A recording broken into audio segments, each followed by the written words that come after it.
m'appelle Emma. Et moi, je suis Inès. Je m'appelle Francisca. Et mon nom est Lara.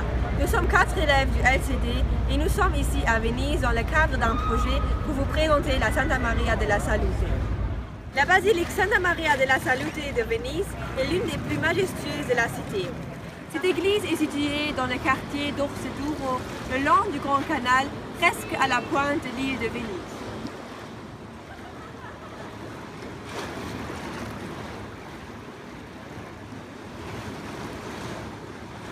Par son apparence distinctive entre mille, l'église a su s'imposer comme un modèle et un chef-d'œuvre d'art baroque.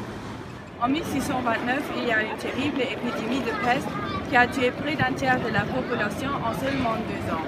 Un an plus tard, cette basilique a été construite suite à un vœu du Sénat qui avait promis la construction d'une église si la Vierge mettait fin à la peste. L'épidémie ayant reculé, c'est le projet de l'architecte Baldassare Langena qui est retenu. La construction du bâtiment a commencé en 1631 et a été inaugurée en 1681.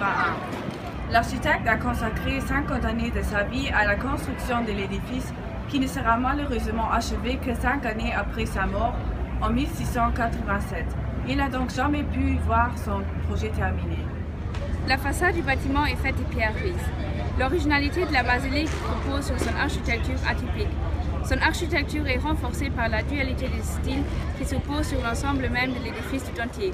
Ainsi, la façade imposante qui se dresse sur un majestueux escalier est garnie de 4 colonnes qui donnent un rendu visuel de style classique. L'église Santa Maria della Salute a une forme octogonale pour évoquer une couronne dédiée à la Vierge. Pour assurer une transition harmonieuse entre les façades et les 2 dômes, l'architecte a mis en place des orecchioni de grande oreille en italien, volutes coiffées de statues.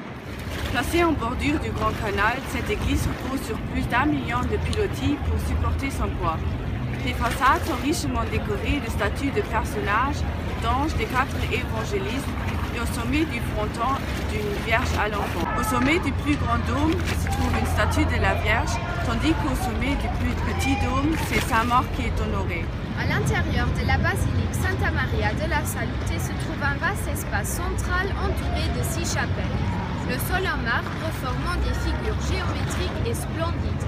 On peut également y trouver des sculptures représentant une Vierge à l'enfant. Bien que la basilique soit à peine décorée à l'intérieur, il y a tout de même des peintures du Titien et du Tintoret. Le tableau le plus important se trouve à l'intérieur de la sacristie. Il s'agit des Noces de Cana du Tintoret. L'orgue de l'église a été construit en 1782 par Francesco Dacci et a été réformé par Giacomo Bazzani au début du XIXe siècle. Pour notre sujet mathématique, on voulait savoir quel était le point qui se situe toujours au milieu de 2 points et de l'image. On a pris l'exemple du dôme de la Santa Maria della Salute. On a décidé de faire une transformation du plan, la symétrie centrale. D'abord, on a fixé un point A sur notre dessin. Au milieu, on a le point O dont on a besoin pour faire une symétrie centrale. Ensuite, on a dessiné une droite qui passe par les points A et O pour découvrir un nouveau point nommé A'. On remarque que O est le milieu de la droite A' et qu'il reste fixe. Donc, l'image de A par la symétrie centrale de centre O est égale à A'. Si par bonheur vous vous trouvez à Venise le 21 novembre, songez à assister à la célébration annuelle de la Festa della Madonna della Salute.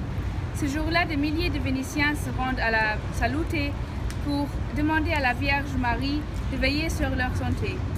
De nos jours, 100 000 personnes participent à cette procession. L'église est ouverte tous les jours. L'entrée est gratuite, mais des frais minimes sont exigés pour la visite de la sacristie. Nous avons choisi l'église Santa Maria della Salute parce qu'elle bénéficie d'un emplacement unique et constitue un repère de très grande importance dans la ville, car elle est visible de très loin. Nous espérons que cette vidéo vous a plu. À bientôt!